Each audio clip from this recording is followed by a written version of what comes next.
할렐루야. 오늘 전 본 말씀을 끊어서 표적과 말씀이라는 제목을 가지고 은혜를 나누면서 본문 얘기는 바로 사마리아 여인의 이야기에 이어서 이제 주님께서 왕의 신하의 아들을 고치신 사건이 등장하고 있는데, 이 사건이 바로 예수님의 두 번째 표적. 두 번째 표적. 54절에 보니까 이것은 예수께서 유대에서 갈릴리로 오신 후 행하신 두 번째 표적이니라. 근데 이 표적 말고 사실 2장에 보면요, 예수님께서 예루살렘에 있을 동안에 계시면서 많은 표적을 행했어요. 많은 표적을 행했는데 여기서 요한은 왕의 신하의 아들 고친 사건을 두 번째 표적이라고, 그 밖에도 아니면 특별히 두 번째 표적이라고 요한이 얘기를 하고 있는 거예요. 왜 그랬을까? 뭐 때문에? 요한복음 20장 30절에 보니까 예수께서 제자들 앞에서 이 책에 기록되지 아니한 다른 표적도 많이 행하셨으나 오직 이것을 기록함은 너희로 예수께서 하나님의 아들 그리스도이심을 믿게 하려 하며 또 너희로 믿고 그 이름을 힘입어 생명을 얻게 하려 함이니라. 그러니까 요한이 예수께서 행하신 그 많은 표적 중에서 특별히 7개를 뽑아서 기록하고 있는데, 그 이유가 뭐냐? 그 표적들은 바로 예수 믿게 하기 위해서, 아멘. 생명을 얻게 하기 위해서 7개만 딱 골라놓은 거예요. 거기에 두 번째 표적인 거예요. 아시겠죠? 아멘. 이 두 번째 왕의 신하 아이를 고친 두 번째 표적. 그렇다면 오늘 본문 속에서 예수를 믿게 하려고 생명을 얻게 하는 표적이 있다는 거 아니에요? 예수 믿게 하는 표적, 생명을 얻게 하는 표적이 여기에 있다는 거잖아. 예? 그 표적이 과연 뭘까? 그 표적이 뭐예요? 예수님의 십자가와 부활이에요. 이 내용에서 그저 왕을 고쳤구나, 여기에 만족하는 것이 아니라, 그게 중요한 게 아니라 예수님의 십자가와 부활의 메시지가 여기에 있다는 얘기지. 아멘. 아멘? 그걸 찾아내는 거예요. 오늘 본문에 보니까 43절로 보니까 뭐라고 했습니까? 시작하고 있는데 사실 이 43절 그 앞에 뭐라고 붙어 있어요? 그 앞에 41절, 42절에 보면 이런 얘기가 있잖아. 예수의 말씀을 인하여 믿는 자가 더욱 많아 그 여자에게 말하되 이제 우리가 믿는 것은 내 말을 인함이 아니니 우리가 친히 듣고 그가 참으로 세상의 구주신 줄을 알미니라 했더라. 사마리아 여인 동네 들어가서 내가 메시아를 만났다 하고 갔더니 사람들이 많이 와서 우리 마을에 좀 거하달라고 해서 유와서 예수님께서 말씀을 증거했어. 그게 뭐예요? 어떤 표적을 행하신 게 아니야. 병자를 고치시고 귀신 쫓아낸 게 아니야. 말씀만 전했더니 말씀으로 인하여 믿는 사람이 생긴 거야. 아멘. 무슨 얘기? 뭘 얘기하려고 하는지 알겠지? 표적을 보고 한 게 아니야. 기적을 보고 게 아니라 말씀 때문에 믿었다. 이것이 요 앞에 붙어 있는 거야. 그럼 앞으로 왕의 신하의 얘기는 뭡니까? 그거를 힌트하고 있는 거지. 말씀으로 믿게 되는 것을 힌트하는 거야. 표적이 아니라, 아멘. 기적 보고 믿는 게 아니라 말씀을 듣고 믿는 자들이 나타나고 있는 거예요. 아멘. 그래서 지금 왕의 신하의 아들이 등장하고 있는 거예요. 네? 어떤 맥락에서 이게 붙어 있는지 이해하셨죠? 여기 보면 사마리아 사람들이 어떤 표적이나 기적이 아닌 예수님의 말씀을 듣고 예수님을 믿었게 되었다. 믿었다는 거예요. 그러니까 이 사마리아 사람들의 믿음의 동기는 어떤 신비한 기적이 아니고 예수님의 말씀만을 듣고 믿은 거예요. 다시 말해서 그렇다면 오늘의 본문 얘기도 결국 어떤 기적이 아니라 말씀으로 예수를 믿게 된 이야기와 밀접한 관련이 있게 되는 거죠. 아멘. 아멘. 근데 오늘 본문에 보니까 뭐라고 나왔어? 죽어가는 아이를 살린 거야. 왕의 신하의 아들 살린 거야. 이거야. 말씀이 아니라 그게 기적이잖아. 기적 얘기가. 한 아이를 살린 것은 기적이잖아요. 예? 그러니까 지금 뭐야? 요한은 말하고자 하는 말은 바로 이 말씀과 이 기적을 대조시키면서 뭔가를 설명하고 있는 거지. 이 본문을 이해하셨어요? 어떤 맥락에서 봐야 되는 것인지. 그것이 과연 뭐냐? 그것을 알아보는 거예요. 요한복음 4장 44절에 친히 증거하시기를 선지자가 고향에서는 높이고 하지 못한다 하시고 예수님이 직접 말씀하신 거야. 45절이니까 갈릴리에 이르심에 갈릴리인들이 그를 영접하니 이는 자기들도 명절에 갔다가 예수께서 명절 중에 예루살렘에서 하신 모든 일을 보았으며. 자 보세요. 예수님은 지금 선지자가 고향에서 높임받지 못한다 그렇게 말씀하셨는데 실제로 갈릴리 고향에서는 영접을 받았어. 환영을 받았단 말이야. 뭐 예수님이 잘못 말씀하신 거 아닌가. 그렇잖아요. 영접했다는 거예요. 그러나 그렇지 않지. 실제로 주님은 실제로 고향에서 배척을 많이 당했어요. 네? 똑같은 본문이 마태복음에 나와 있는데 고향으로 돌아가서 저희 회당에서 가르치시니 저희가 놀라는데 이 사람의 지혜와 이런 능력이 어디서 났느냐? 이는 목수의 아들이 아니냐? 그 모친 마리아와 그 형제들은 야고보, 요셉, 시몬, 유다라 하지 않느냐? 그 누이들은 다 우리와 함께 있지 아니하냐? 그런즉 이 사람이 이 모든 것이 어디서 났느냐 하고 예수를 배척한지라. 나사렛에서 배척을 당했단 말이에요. 이게 맞는 배척을 당한지라. 예수께서 저에게 말씀하시되 선지자가 자기 고향과 자기 집 외에서는 존경받지 않음이 없느니라. 그 얘기를 하신 거야. 존경 못 받았단 말이에요. 생각해보세요. 제가 예수님께서 어렸을 때 잘한 거 다 봤는데 코 질질 흐르는 거 다 봤는데 제가 무슨 하나님의 아들이야? 이렇게 돼버린 거예요. 이해하셨어요? 인정을 못 받은 거야. 응? 50% 그러니까 예수께서 저희의 믿지 않음으로 인해서 많은 능력을 행하지 않으셨다. 이 내용이 붙어있고 마태복음에 이런 내용이 있어요. 45절에 보니까 그 45절에 고향 사람들이 주님을 영접했다는 말은 또 뭐야 이거야? 응? 열렬히 환영했다는 거 아니야? 근데 그 이유가 뭐라고? 배척을 하는데 환영한 이유가 있었어.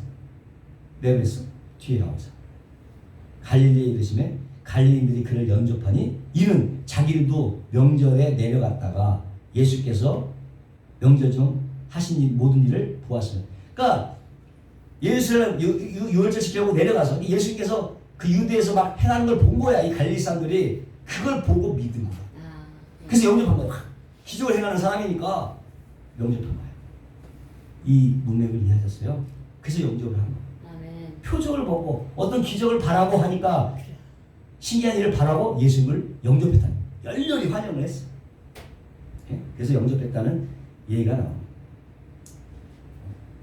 근데 요한복음 23절에 보니까 6월 전에 예수께서 예루살렘에 계시니 많은 사람들이 그 행하시는 표적을 보고 그 이름을 믿었으나 그러나 예수는 그 몸을 저에게 의탁하지 않으셨다. 이는 모든 사람의 친히 아십니다. 그러니까 예수님께서 믿는다고 하는 사람 중에서 예수께서 행하신 어떤 신기한 기적을 보고 믿는 사람들이 있다는 거잖아. 예? 그러니까 근데 예수님은 그 사람들을 당신의 몸을 의탁하지 맡기지 않았어. 믿지 않은 거야. 저들의 믿음이 온전한 믿음이 아니라는 것을 알기 때문에 몸을 의탁하지 않은 거예요. 즉 연합할 수가 없는 거예요. 주님이 내 안에 내가 주님 안에 주님의 몸이 나한테 들어왔는데 주님 의탁하지 않으면 연합이 안 되는 거예요. 이 사람들은 기적만을 보고 온전한 믿음을 갖지 못한 사람들은 주님과의 연합이 안 되는 거예요. 의탁하지 않아 예수님께서. 온전한 믿음이 아닌 거죠. 그래서 무언가를 이렇게 보고 믿으려고 하는 사람들은 진정한 연합이 이루어질 수 없다. 그것이 의탁하지 않으셨다는 말의 진의라는 거죠. 아멘. 근데 45절에 보니까 갈릴리 사람들이 주님을 영접했다. 근데 이 영접했다는 말은 여기 말고도 또 다른 데 나오죠. 12절에 영접하는 자 곧 그 이름을 믿는 자들에게는 하나님의 자녀가 되는 권세를 주셨으니 여기 영접은 정말 영접이지. 진짜 영접이지. 구원을 얻는 영접이야. 그런데 지금 갈릴리 사람들이 주님을 영접한 것은 그렇지가 않은 거지. 영접인 것처럼 어떻게 보면 가짜 영접인 거지. 진짜 영접이 아니야. 같은 영접이라는 단어를 썼는데 의미가 달라. 그래서 문맥을 잘 살펴야 돼요. 같은 말을 썼는데 의미가 달라. 그래서 본문을 잘 살펴야 되네. 여기 보면 분명히 영접하는 자, 주의 이름을 믿는 자들에게는 하나님의 자녀가 되는 권세를 이미 주셨다. 확언을 하고 있잖아요. 이미 주셨다. 근데 우리가 봤듯이 예루살렘에서 주님 만났다는 사람도 있었고 갈릴리가 영접하는 사람들은 있었어. 근데 주님은 그들의 믿음을 인정하지 않았다. 여기서 우리가 알아야 할 것은 이 세상에도 예수를 믿는다는 사람도 있고 또 나는 예수를 영접했다는 사람들이 많이 있는데 그러나 주님은 그들의 믿음의 동기, 중심을 봅니다. 자기는 이렇게 얘기할지 몰라도 주님은 의탁하지 않아요. 성도로 부르지 않는 거예요. 자기 백성을 부르지 않는 사람들이 있다는 거예요.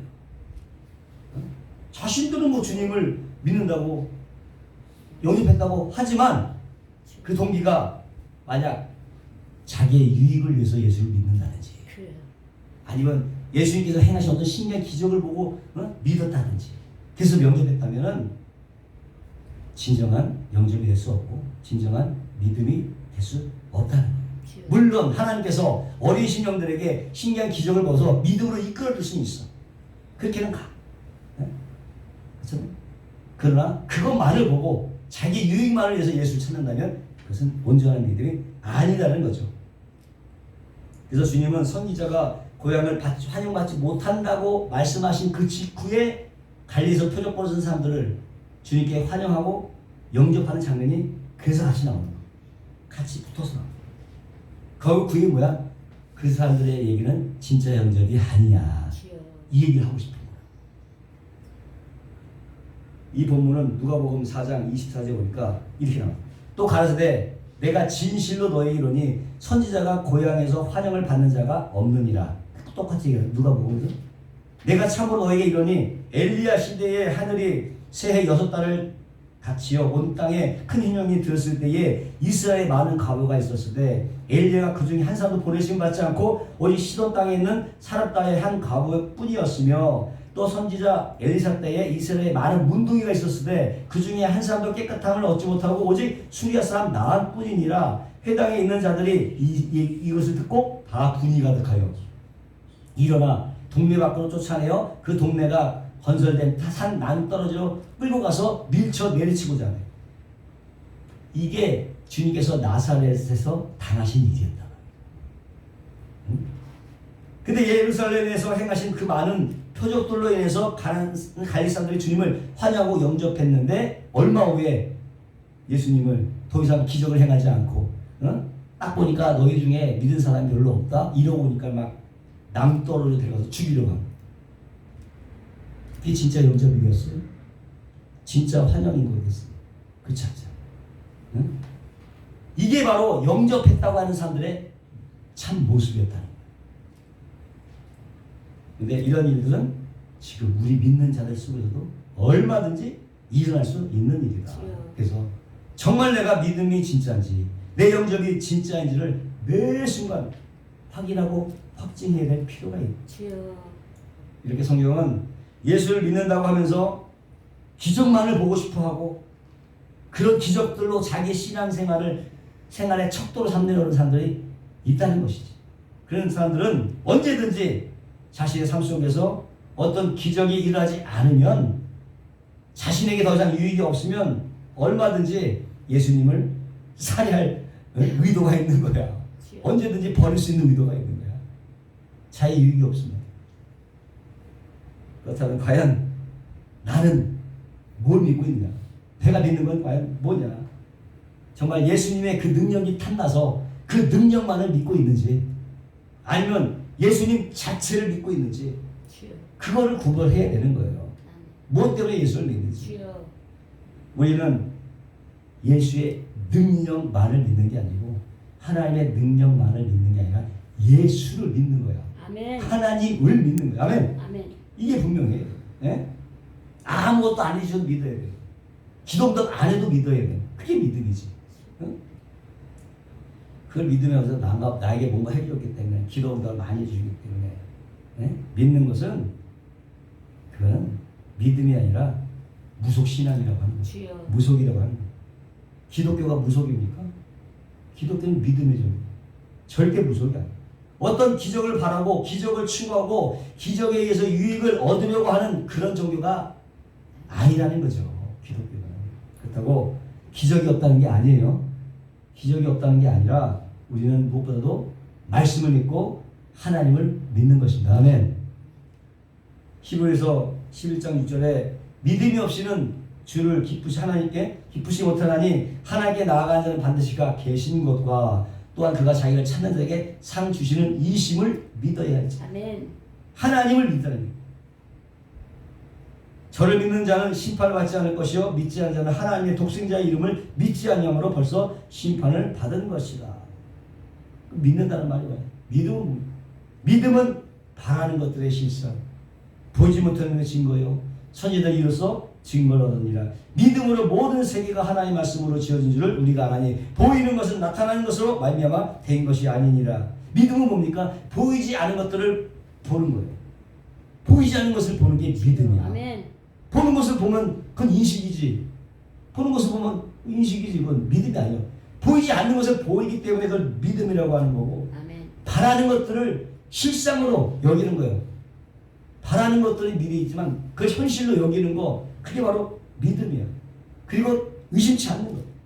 아멘. 그렇다고 그것이 아직 받지 못한 기도 응답이나 문제 해결을 말하는 것이 아니라, 그게 아니라 아직 실현되지 않은 그 하나님의 말씀을 실현되는 것으로 그냥 받아들인다는 거예요. 아멘. 그런 의미가 있고, 때문에 믿음은 보이는 것과는 전혀 상관이 없습니다. 보이는 것을 보고 야 정말 그러네 하고 인정하는 것은, 그것은 인식이지. 인식이고 감식이고 인지지. 그걸 믿음이라고 하지는 않죠. 보고 만지고 인식하는 거는 누구나 할 수 있는 거예요. 누구나 다 할 수 있어.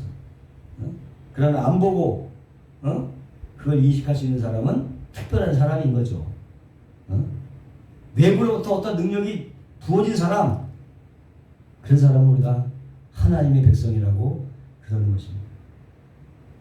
보이는 것을 쫓아가고 기절 보고 쫓아가는 것은 일반 사람들도 다 하는 거예요. 그래서 하지만 우리는 뭘 갖고 쫓아가? 믿음으로 쫓아가. 아멘. 보고 쫓아가는 게 아니라 믿음으로 아멘. 쫓아가는 거죠. 바로 이 왕의 신하의 아들을 고친 사건 역시도 그런 관점에서 바라봐야 돼요. 그런 관점. 그렇게 표정만을 보고 예수님을 환영하고 영접했던 그 갈릴리 사람들이 끝내는 예수님을 살해해버린 것과 다르게 그런 표정과는 관계없이 예수 그리스도의 말씀만을 믿음으로 예수를 믿게 되는 사건이 바로 지금 왕의 신하의 아들을 고치는 사건인 것입니다. 아멘.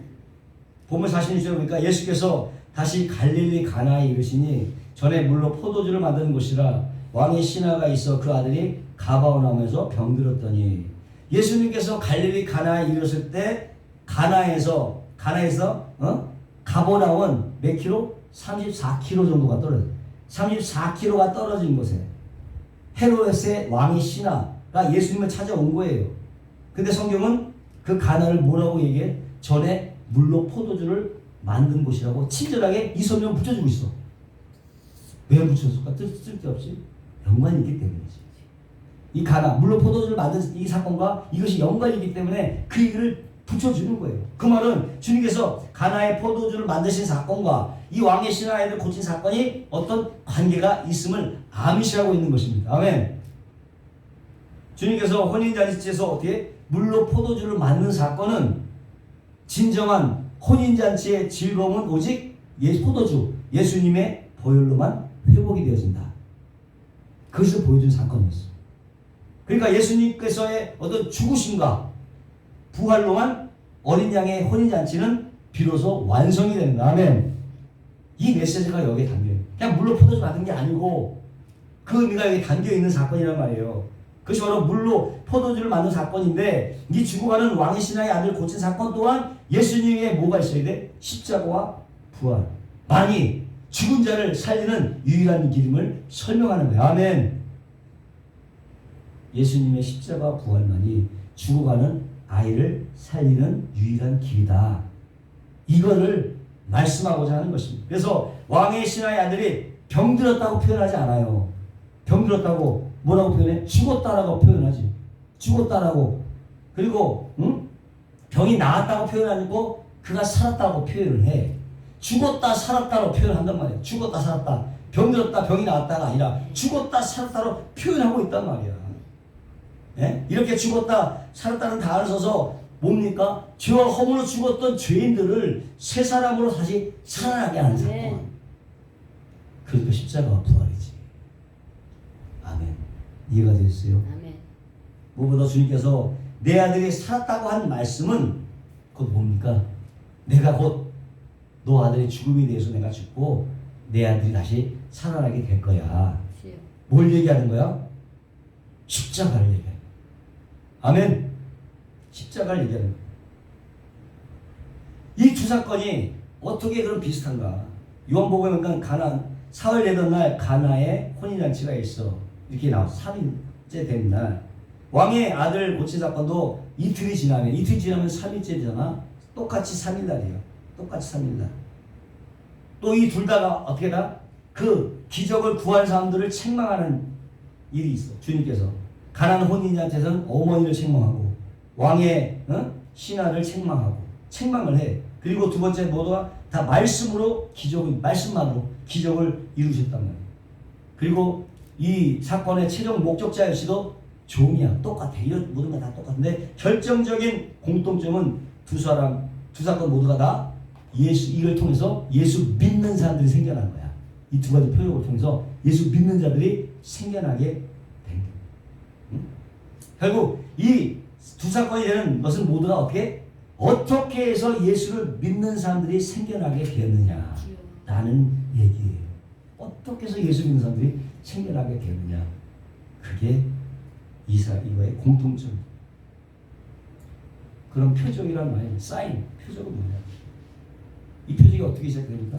예수께서 니고데모에게 인자가 하늘 위로, 인자 머리로 천사들이 오르락 내리락 하는 것을 너희가 보겠다. 큰 일을 보리라 하잖아요. 오리락 내리락 하는 사건. 결국 하늘이 열리는 사건이에요. 표적은 바로 하늘이 열리는 사건을 얘기해 주고 있는 거예요. 죄인들에게 닫혔던 하늘이 열리고 하나님 백성들에게는 그 하늘과 연합하는 사건들이 표적인 것이죠. 아멘. 그게 표적인 거예요. 그러니까 왕의 신하의 아들 고치는 사건 역시도 표적으로 어떻게 해서 하늘이 열리고 죄인들이 하나님과 연합되는 것을 보여주는 그러한 사건이라는 것입니다. 먼저 죽어가는 아들을 살려달라는 왕의 신하에게 주님은 매몰차게 야단을 치시죠. 예수께서 가라사대 너희는 표적과 기사를 보지 못하면 도무지 믿지 아니하리라. 이게 복문을 여는 키가 되는 것인데 이 구절을 보면 표적을 보고 주님을 영접한 갈릴리 사람들이나 기적을 바라고 찾아온 왕의 신하를 책망하는 말씀인가 동시에 구원은 오직 예수 그리스도의 십자가와 부활로만 가능하다고 하는 복음의 선포이기도 한 것이죠. 무엇보다도 이 성경에서 이 사인, 표적은 두 가지 의미를 쓰는데 첫 번째는 부정적인 의미로 쓰일 때가 있어요. 그래서 만약 표적은 인간들이 자신의 욕망을 따라서 보고 싶어하고 경험하고 싶어하는 그 기적과 이사라는 뜻으로 이 표적이 쓰일 때가 있고 하나는 긍정적인 측면으로 바로 예수 그리스도의 십자가와 부활을 상징할 때가 있다. 구별하셨어요? 표적의 부정적인 의미와 긍정적인 의미? 26세 예수께서 대답하여 가르치되 내가 진실로 너희에게 이르노니 너희가 나를 찾은 것은 표적을 본 까닭이 아니요 떡을 먹고 배부른 까닭. 이 말씀은 바로 주님께서 오병이어로 배를 불린 무리가 주님을 찾아오니까 하신 말씀입니다. 너희가 표적은 보지 못하고 배부른 것에만 관심이 있구나. 책망하는 부분입니다. 여기서의 표적은 뭡니까? 표적을 봐야 되는데 그 표적이 뭐예요? 그 표적 그의 오병이어의 기적의 의미는 물질 축복이 아니지. 물질 축복이 아니라 하늘의 떡이신 예수님의 십자가와 죽으심과 부활로 말미암아 하늘에게 주어지는 하늘의 풍요를 설명해 주는 거예요. 아멘. 떡이 아니란 말이에요. 먹고 배부른 떡이 아니란 말이에요. 그러니까 하늘의 떡 바로 예수님이지. 하늘의 떡은 예수님으로 설명하는 것이고 결국 오병이어의 이야기는 예수 그리스도에 관한 얘기라는 거예요. 네? 근데 어리석은 사람들이 그 기적 속에 있는 표적을 보지 못하고 단순히 그 기적만을 신기하면서 열광했던 것이죠. 그래서 주님께서 그 무리들에게 제발 표적을 봐라. 그 속에 담긴 십자가와 복음을 보라고 말씀하신 것입니다. 십자가의 복음을 보라고 말씀하십니다. 그렇게 예수님께서 행하신 모든 표적들은 전부 예수님이 메시아요 주요 그리스도인 것을 보이시는 것이고 그것으로 말미암아 하나님의 백성들로 믿게 하라는 거죠. 그게 표적입니다. 그래서 그런 의미로 너희가 표적을 봐야 된다. 신기한 기적만 볼 게 아니라 표적을 바라봐라. 이럴 때는 표적이 긍정적인 의미로 쓰이고 있는 것입니다. 마태복음 12장 30절에 그때에 서기관 바리새인 중 몇 사람이 말하되 선생님이여 우리에게 표적 보여주시길 원하나이다. 예수께서 대답하시되 악하고 음란한 세대가 표적을 구하나 선지자 요나의 표적밖에는 보일 표적이 없느니라. 요나가 밤낮 사흘을 큰 물고기 뱃속에 있었던 것 같이 인자도 밤낮 사흘을 땅속에 있으리라. 여기도 두 가지의 표적이 나오잖아. 하나는 구하지 말아야 될 표적, 또 하나는 주님이 보여주시겠다는 표적. 두 가지가 다 나와요. 결국 주님의 표적들은 모두가 무슨 표적이다? 요나의 표적이 있어요. 요나의 표적. 그러니까 예수님의 죽으심과 부활, 그리고 그로 말미암아 영원한 하나님의 나라에 관한 것들이라는 거죠. 그러니까 오늘 본문 46절에 보니까 주께서 너희는 표적과 기술을 보지 못하면 도무지 믿지 아니하라 그렇게 말씀하신 거죠. 그 말씀 바로 너희가 너희들의 욕심을 따라서 표적과 기사를 구하고 쫓아서는 안 된다. 그 표적과 기사와 이 기사 속에 가리키는 그 예수 그리스도의 십자가와 부활을 보지 못하면 너희는 절대로 나를 따를 수도 없고 쫓을 수도 없고 믿을 수도 없다는 거예요. 아멘. 그런 얘기. 그래서 너희가 도무지 표적과 기사를 보지 못하면 믿지 아니하리라.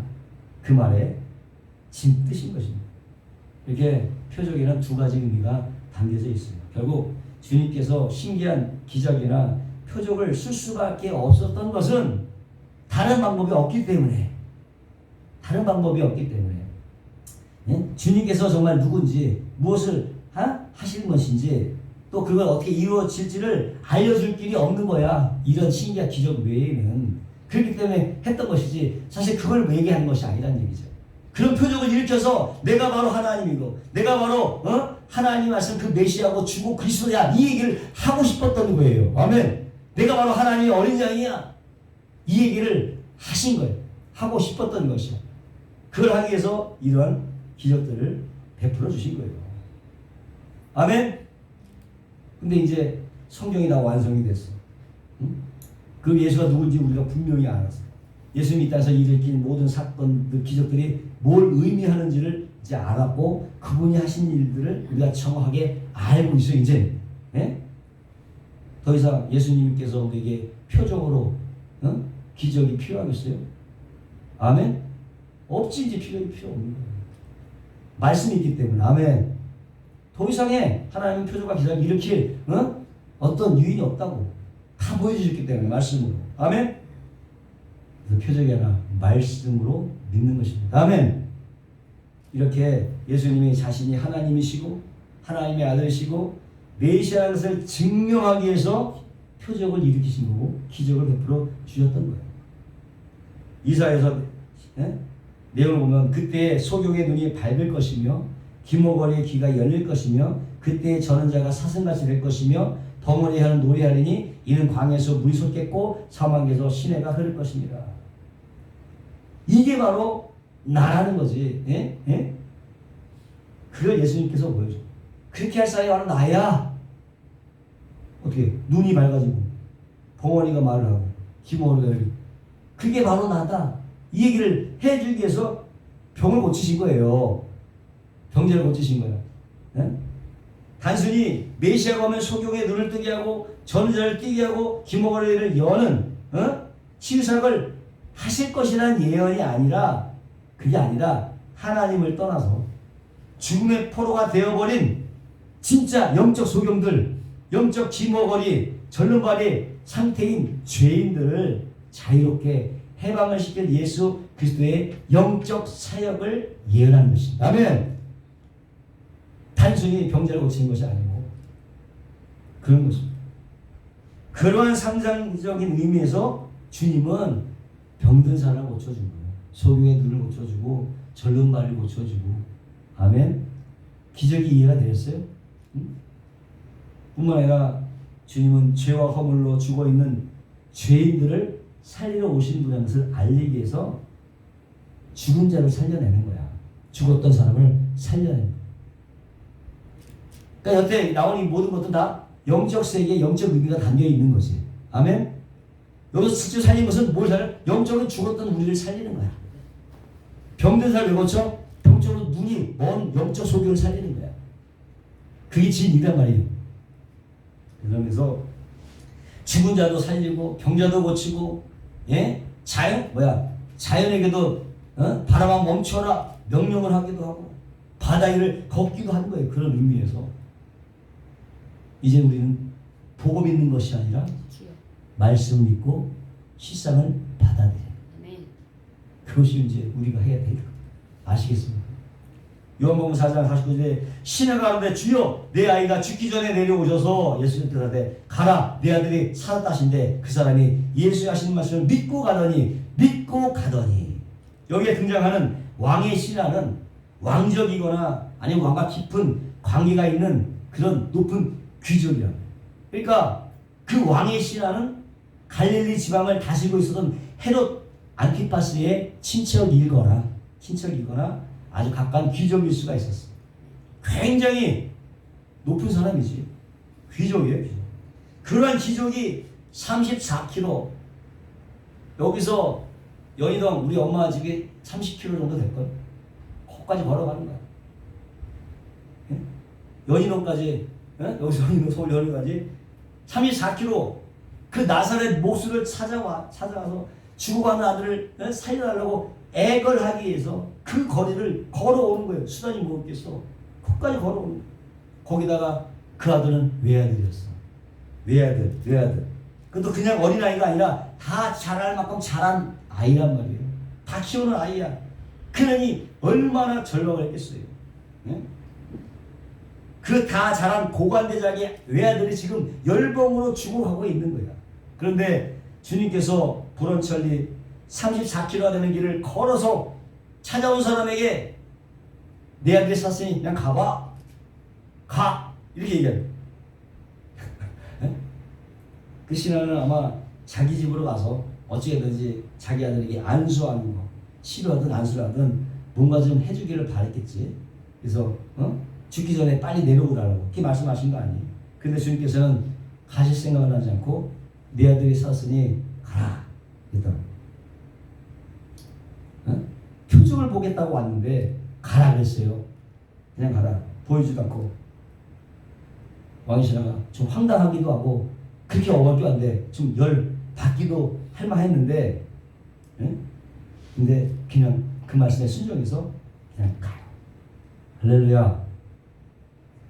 50절에 쓰인 내 아들이 살았다. 내 아들이 살았다. 살았다는 말은 뭡니까? 어떤 의미는 내가 돌아갈 쯤 되면은 그 아이이 회복이 돼서 살아있을 거야. 계속해서 살아있는 상태가 될 거라는 거야. 그러니까 그 전에 이미 고쳐진 상태지. 그죠? 고쳐진 상태를 얘기하는 거야. 전혀 믿기 어렵지. 자기 정말 금방 죽어가는 아이를 보고 왔는데 어떻게 해? 그냥 가요. 그래도 그 믿고 가는 거야. 표적 달라고 하는 것도 아니고. 요한복음 4장 50절 내려가는 길에 그 종들이 오다가 만나서 아이가 살았다고는 그 낳기 시작하들 문즉 어제 7시에 열기가 떨어졌나이다 하는지라. 가나에서 가버온까지는 34km잖아. 보통 걸어가면 한 9시간 10시간 걸리는 거리예요. 응? 주님께서 그 신하의 청을 듣고 그 아들을 살려주셨는데 언제? 7시, 제7시. 그리고 신하의 종들이 자기의 주인의 아들이 낳자마자 주인에게 기쁜 소식을 알리기 위해서 달려왔죠. 왕의 신하도 주님을 말씀 믿고 부랴부랴 집을 향해 가고 있다가 중간에 만나게 된 거예요. 중간에 왕의 신하가 주를 만나는 시간이 제일 7시, 오후 1시. 종들이 만나는 시간은 저녁 무렵. 네? 그러니까 왕의 신하가 주님을 만나는 시간이 제일 보시면 오후 1시, 오후 1시야, 오후 1시. 네? 예수님만이 치료해 준 사건이 1시인데 종들을 만나는 시간은 저녁 때 무렵이니까 이 사람들은 아침이네 밤이 되고 아침이 되니 하루날이야. 밤이 지나면 하루가 지난 거예요. 예? 그럼 다음 날이 되는 거야. 해가 지면. 그러니까 저녁 무렵에 만나서 야 어떻게 되냐? 나 지금 집에 가고 있는 중인데, 그러니까 신하들이 종들이 아들 나갔다고. 어디 나왔냐? 오늘 낮 1시 이러지 않고 어제 오후 1시. 지났으니까 그렇게 표현한 거예요. 하루가 지난 것이 아니라 오늘 낮 1시 이랬지 않았고 어제 7시, 어제 오후 1시에 났다 이렇게 얘기해요. 분명히 이건 뭐냐면 분명히 왕의 신하는 표적도 보지 않고 말씀 믿고 그냥 갔다는 얘기야. 아멘. 갔다는 얘기. 이렇게 성경은 본 말씀을 통해서 표적만을 쫓는 사람들에 대한 경고와 함께 말씀의 중요성을 강조하고 있는 것입니다.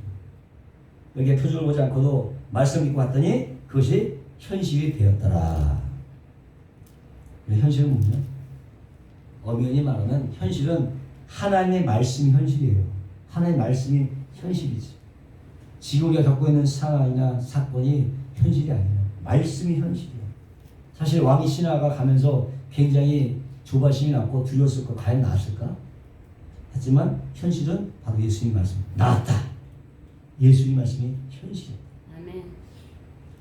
그래서 우리는 하나님의 말씀을 뭘로 받아? 현실로 받아들여요. 아멘. 실상으로 받아들여요. 그걸 믿음이라고 하는 거예요. 아멘. 그걸 믿음. 세상 종교는 보는 것은 믿음. 세상 종교는 보는 게 믿는 거야. 그러나 기독교는 빌리빙 이징심. 믿으면 보는 거야. 아멘. 아멘. 그게 다른 거예요. 세상은 보는 게 믿는 거지만 우리 기독교는 믿는 게 보는 거야. 아멘. 이렇게 하나나라의 법칙이 다르다. 하나나라의 세상 법과 하나나라의 법은 엄청난 차이가 있어요. 아멘. 하나의 법은 믿음은 보는 것입니다. 왕이 신하가 그걸 한 거예요. 믿고 갔더니 본 것입니다. 할렐루야. 아멘. 그걸 믿음이라고 하고 그걸 신앙이라고 하는 것입니다. 네? 근데 언제 나아질지는 몰라. 그러나 현실로 그렇게 믿는 거야. 그게 믿음이라니까. 아멘. 그게 믿음이에요. 그래서 이길 수 있는 거야. 이 고통의 삶을 넉넉하게 그래서 이겨나갈 수가 있는 것입니다. 아멘. 믿음이 이기네. 믿음이 이기네. 아멘. 이 눈에 아무 증거 안 보여도 내 귀에 아무 소리 들리지 않아도 보는 것처럼 듣는 것처럼 그냥 가는 거예요. 아멘. 마태복음 8장 5절 8절 보니까 예수께서 가버나움에 들어가시니 한 백부장이 나와 가는거되 가로되 주여 내 하인이 중풍병으로 집에 누워 몹시 괴로워하나이다. 가로되 내가 가서 고쳐주리라. 백부장이 대답하여되 내 집에 들어오심을 나는 감당치 못하겠으니 다만 말씀으로만 하옵소서. 그리하면 내 한이 낫겠사옵나이다. 남의 수하도 나도 남의 수하에 있는 사람이요 내 아래도 군사가 있으니 이더러 가라 하면 가고 저더러 오라 하면 오고 내 중에 이것을 하라 하면 하나이다. 예수께서 들으시고 기 여겨 쫓는 자들에게 이르시되 내가 진실로 여기는 이스라엘 중에 아무에게서 이만한 믿음을 만나보지 못하였노라. 믿음. 감동. 예수님도 감동합니다. 아멘. 이것도 역시 가버나움이야. 그러나 이 사람은 백부장이었어. 왕의 신하가 아니라 백부장. 이 백부장은 자기 신하가 중풍에 걸렸으니까 주님께서 말씀을 아껴달라고 부탁을 하는데 오히려 내가 갇혀서 고쳐줄게. 내가 가지고 그렇게 하지 마. 뭐하러 굳이 오냐. 말씀만 하시라. 그게 바로 믿음인 것입니다. 아멘. 아멘. 이렇게 믿음이라는 것은 말씀에 근거하는 것이어야 되지. 아멘. 표적과 기사는 아무런 상관이 없다. 주여. 아멘. 또 한 가지 왕의 신하의 가족들이 믿음을 가지게 된 계기는 아들이 죽을 병에 걸렸기 때문에 그게 오히려 복이 된 거야. 자기들은 고난이었지만 그게 오히려 복이 된 거야. 그래서 성도들에게 있어서 고난은 곧 축복이라는 거 아니에요. 아멘. 그래서 고난이 곧 축복인 거예요. 이런 일이 아니었으면 그 귀족들이 예수님을 믿었었겠느냐 이거예요. 자기 아들이 죽지 않으면 죽음에 걸리지 않았으면 액을 벗고 하면서 무릎을 꿇었겠느냐. 예수님을 찾아왔겠느냐. 그러면 믿음을 얻을 수 있었겠느냐. 오히려 그 고난이 그들에게 축복이 되더라. 그것이 축복이었어요. 따라서 우리 삶 속에서 일어난 여러 가지 고통과 고난의 일들, 그것이 우리에게 축복이 될 수 있고 그것이 우리에게 유익이 될 수 있다. 이것을 믿는 사람들은 잊으면 안 되는 거예요. 아멘. 믿는 사람들은 그렇게 바라봐요. 그렇다고 우리가 하나님을 어떻게 다 이해할 수 있어요? 하나님의 속내를 더 어떻게 다 읽어낼 수 있어요? 그저 모든 일에 주님께서 역사하신 것을 기대하면서 감사함으로 아멘. 인내하고 기다릴 수 있어야 되는 것입니다. 아멘. 그것이 믿는 자의 태도예요. 그것이. 사도 바울이 로마서 1장에서 뭐라고 얘기합니까? 인간들이 하고 싶을 대로 그냥 놔두는 것을 축복이라고 하나? 저주야. 그거는 인간들이 마음대로 하는 그건 하나님의 저주야. 저주. 왜냐하면 죄인들의 마음속에는 절대로 올바른 욕구가 생기지 않거든. 주여. 그렇잖아요. 그 죄인들의 마음 가운데는 오직 그리스도만이 이 고난이 유일하는 이 역설적인 얘기가 통하는 거야. 아멘. 아멘. 아멘. 그래서 그 위대했던 우리의 신앙의 선배들도 하나님 내 손대로 이루어지게 하여 주시 말아 주시옵소서. 오히려 그렇게 기도했다니까. 왜냐하면 계속 응답해주면 지가 타락의 길로 빠질까봐 아니 왜 응답하지 말아주세요. 내 손대로 하지 말아주시옵소서. 이런 기도를 했다니까. 주여. 위대한 고백이지. 네? 그게 더 위대한 고백이고 위대한 믿음이고요. 정말 중요한 게 뭔지 알기 때문에, 정말 믿음이 뭔지를 알기 때문에 주여. 그렇게 구할 수 있단 말이에요. 무엇보다 고통이라고 하는 것은 회개로 향하는 복된 사건입니다. 주여. 고통을 주는 거예요. 회개. 그래서 그리스도인들은 그리스도인으로서 고통을 감지한다는 것은 축복인 거예요. 아멘. 고통이 고난 다가와야 되는데 고난이 다가와도 아프지도 않고 그런 게 없어. 그래서 고통을 감지 못한 사람들이 있는데 그 사람들이 누구예요? 문둥병자들은 고통을 감지 못해. 불행한 거지. 고통이 와도 눈이 와서 눈이 시리면 눈물이 나서 눈물이 나야 되는데 그런 것도 없어. 그러니까 눈이 막 시력이 떨어져. 그런데도 안 아픈 거야. 손이 뚝뚝 떨어져도 고통을 못 깨니까 안 아픈 거예요. 문둥병자가 그런 거예요. 뜨거운 거 맞으면 뜨거워야 되는데 하나도 안 뜨거워. 그러니까 수시로 화상 나가고 그러는 거예요. 몸에 압력이 가해지면 아파야 되는데 아프지 않으니까 손가락이 떨어져 나가는데도 모르는 것입니다. 이렇게 우리가 이 땅에서 그런 고통을 감지하지 못하면 절대로 하나님 앞에 나갈 수 없고 회개할 수 없어요. 아멘. 돌아설 수 없어. 그냥 지멋대로 가다가 망해요.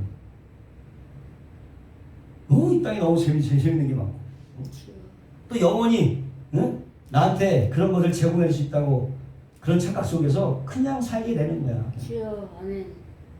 그래서 그리스도인은 뭐가 있습니까? 고난의 시간이 있어요. 아멘. 고난이 있어요.